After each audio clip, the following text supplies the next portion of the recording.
SoFi reports Q3 earnings on Tuesday before the bell, where they're expected to report their fourth consecutive quarter of GAAP profitability. And the stock is already taking notice to this. It's up over 35% over the past month alone, breaking through that $11 range with sustained momentum. And it seems like it's building going into that earnings report. We saw 52-week highs being broken consistently. And in July, I did a video breaking down my Q2 earnings predictions and was incredibly close with my guesses. And in this video, I'm going to be sharing my third quarter SoFi earnings predictions. Let's jump right in. Okay, so it's early morning here in Japan. I got my coffee on me. There's cleaning people outside, so there might be background noise like that. But I want to start this video, first of all, by running through last quarter's predictions really quickly. In Q2, I made a post around my predictions versus the actual results. And we can see here that members came in within 7,000 of the actual. The products came in within 10,000, Galileo accounts within 3 million accounts. Revenue came in an under $10 million difference from my predictions to the actual results. EBITDA was about a $2 million difference, and EPS was slightly off. And I also predicted that we would have a new product announcement on the earnings call, and that came true as well. That was the cherry on top of these predictions. Now, I don't know that Q3 predictions are going to be as accurate as the previous quarter predictions. Those are going to be very, very tough to beat. But I will walk through in this video a similar methodology of sharing my thoughts openly. And I do think that going forward, it's going to become more and more difficult to model out SoFi's growth because we're coming at a point where if you just think linearly, you're going to fall behind. And I think that's going to become the theme of this earnings prediction video that I'm recording because SoFi has some crazy growth projections with financial services. And I think they're going to outperform on lending as well. So there's a wider variance of the possible results that they can come in at if they want to be hitting those 80% growth rates for financial services. So if we think linearly, we're going to fall behind. So we have to actually think outside the box and start to model out some more exponential type growth.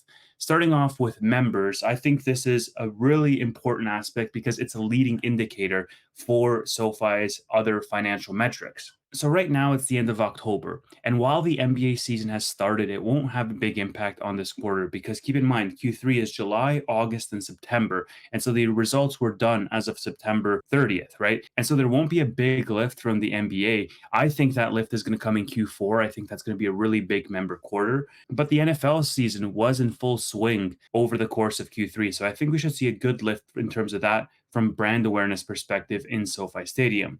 There have been some marketing campaigns, although nothing that's super game changing. And I think that they're coming up against a really tough comparable quarter for members. Q3 of last year was the highest ever member addition quarter at 717,000 members added. And last quarter, SoFi came in at 643,000 additions. And I think this is an acceleration.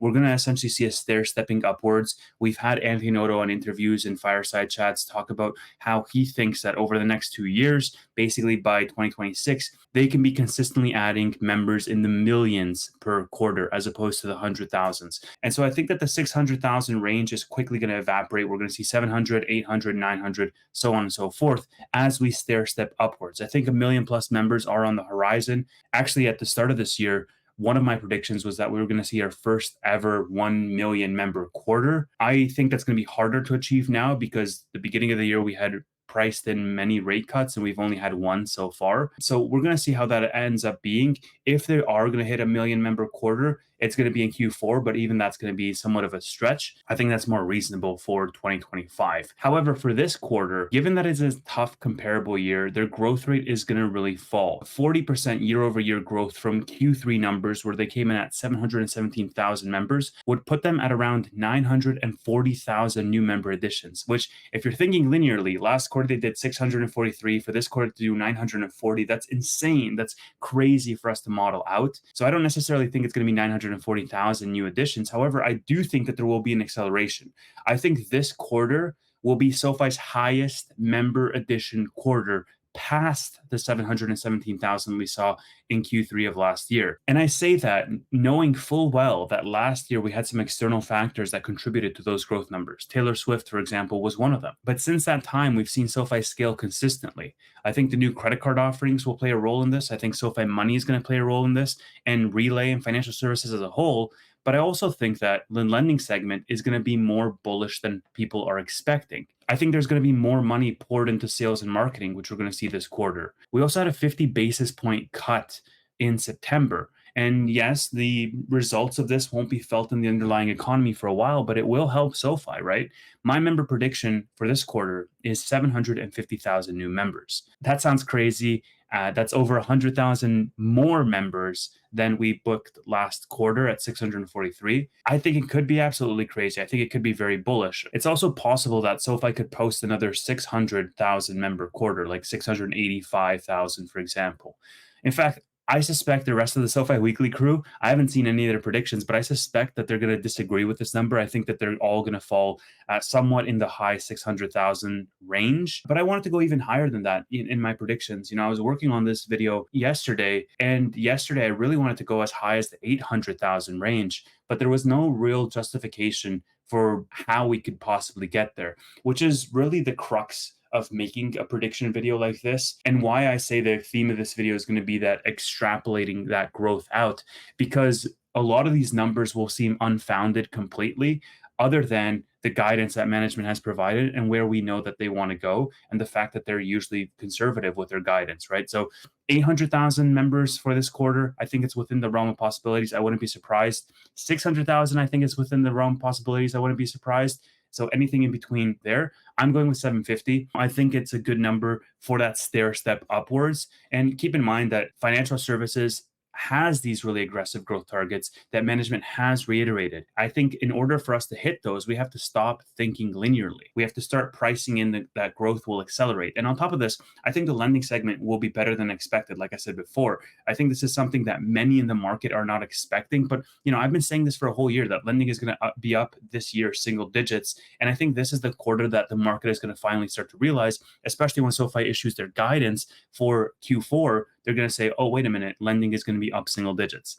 In terms of products, keeping it with the same ratio, if I'm assuming 750,000 members, I'm plugging in 1.44x as the products to members ratio, which brings me to over 1 million new products here at 1.08 million. So let me just stop real quick and talk a little bit about the segments individually, and then go into some of the more financials and guidance and other factors.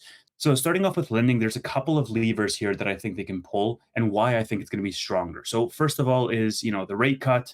On interviews in the past, they've mentioned that they're conservative by choice, that if they wanted to, they could actually put more into lending and see that even accelerate further. But they wanted to see what the macro environment was going to be first and foremost before they actually committed to something. And I think that now that we have more data to go off of with the Fed rate cuts and them being dovish pretty much all summer, I think that gives management a green light to actually put more spend and put more risk into the lending segment. Now, you might push back and say, well, Tevis, the Fed rate cuts are in September, and September is the end of the quarter, so they couldn't have possibly had time to react. And I think that's a fair point. I get that point. But the Fed telegraphed their dovishness way earlier. In the middle of the summer, they telegraphed it. And just look at how stock markets reacted, right? We were rallying for months leading up to September because the consensus was that we were going to get a rate cut. We just didn't know how big of a rate cut we were going to get, right? So the rate cut itself was priced in. It was just a matter of time of how much it would be. So we might not see the effects come in as strongly as we would in future quarters, but I think there will be something in Q3 that is a reaction to the Fed's dovishness and the rate cuts and their comments going forward. So we'll see how that one pans out. And then the other piece here that I was thinking about was student loans, right? Q3 is traditionally very strong for student loans. Back to school is in September. And so you would imagine that August and July are the strongest quarters, seasonally speaking, where that student loan push happens for. And so I think that student loans is going to be stronger than expected due to that seasonality. And I think home loans might see a pickup as well, but it's mostly going to be driven by personal loans and maybe a little bit by student loans for that upside surprise on the lending side. So we'll see how that comes out. For financial services, like I said earlier in this video, the company's own guidance is super aggressive. The management team is expecting like 80+% growth rate on financial services.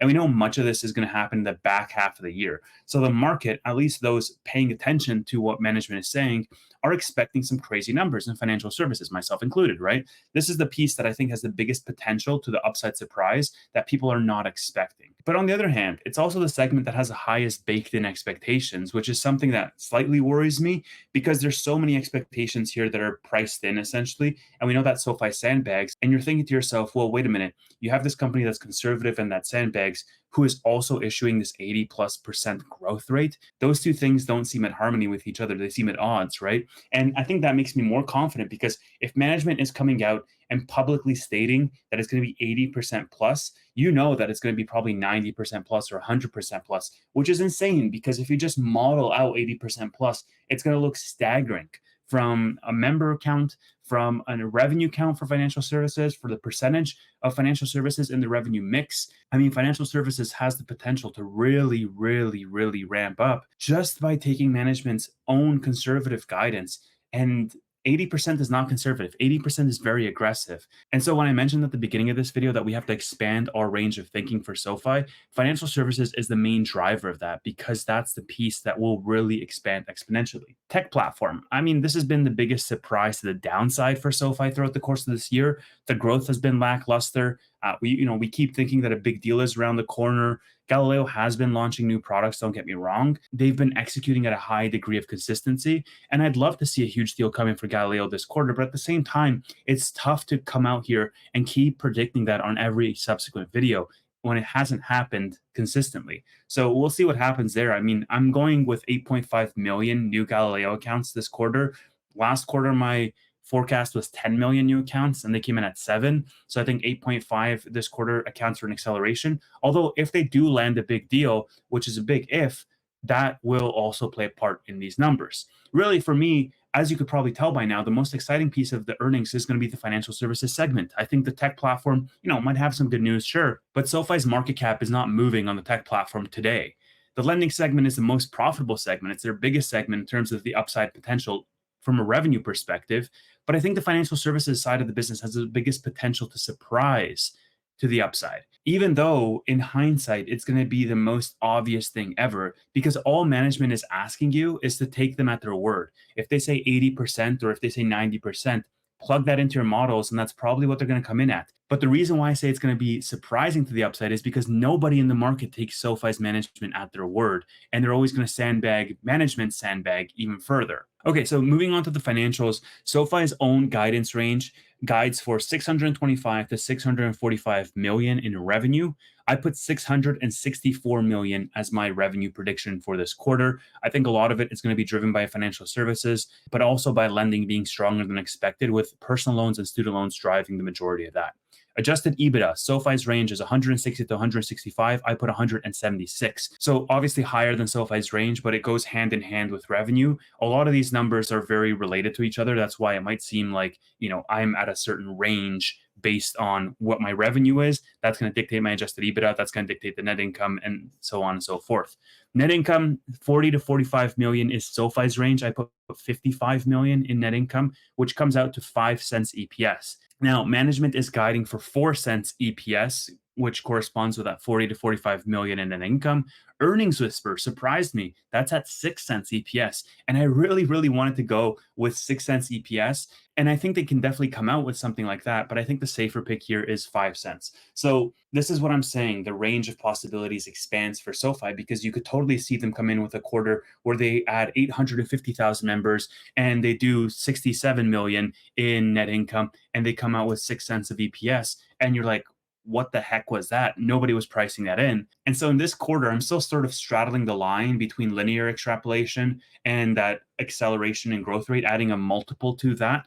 But I think in future quarters, I'm going to have to start thinking a little bit more outside the box, depending on what they come in today. Guidance, I think, is going to be very important for this call. I hope management can speak to some of the initiatives that they've been working on behind the scenes. So Cash Coach is something that comes to mind. I hope they mention that. I hope they talk about the initial uptick in credit cards and what they're seeing because they rolled out these credit cards and they've been beta testing them for months. And so I hope that they can actually provide some guidance of what they hope for these credit cards to actually be from a product originations perspective, but also from a revenue perspective down the line, right? Credit cards is still an unprofitable segment of SoFi's business. And so if they really want to achieve that growth in financial services, credit cards is one of the ways to do that. And I hope that they give some positive end of year guidance. So, guidance I think is going to be very important because there's one quarter left at the end of this year. And like I mentioned at the top of this video, lending is going to come in at single digit growth. That's my prediction. That's been my prediction throughout the entirety of this year. And I think management is going to reiterate that in their guidance for Q4. And that's when it'll click an analyst's mind, where in fact, lending, the reason why SoFi fell so much at the beginning of this year is not going to be down. It's going to be up. It's going to be up single digits year over year. I really want them to communicate all of this in their earnings call and also in the guidance that they provide. Earnings, like I mentioned, is on Tuesday before the bell. I will be live streaming this on this channel. There was a possibility that I wasn't, but I will be. And we're going to invite a whole bunch of SoFi creators. It's going to be a really fun time all on this channel. Make sure to tune into that. Hope you enjoyed this video. Let me know in the comments below if you think my predictions are way too conservative or if they're way too out there. And join us in SoFi Weekly this Friday, where I'm going to be sharing these predictions with the rest of the SoFi crew, and we're going to be comparing notes. Thank you so much for watching, and see you soon.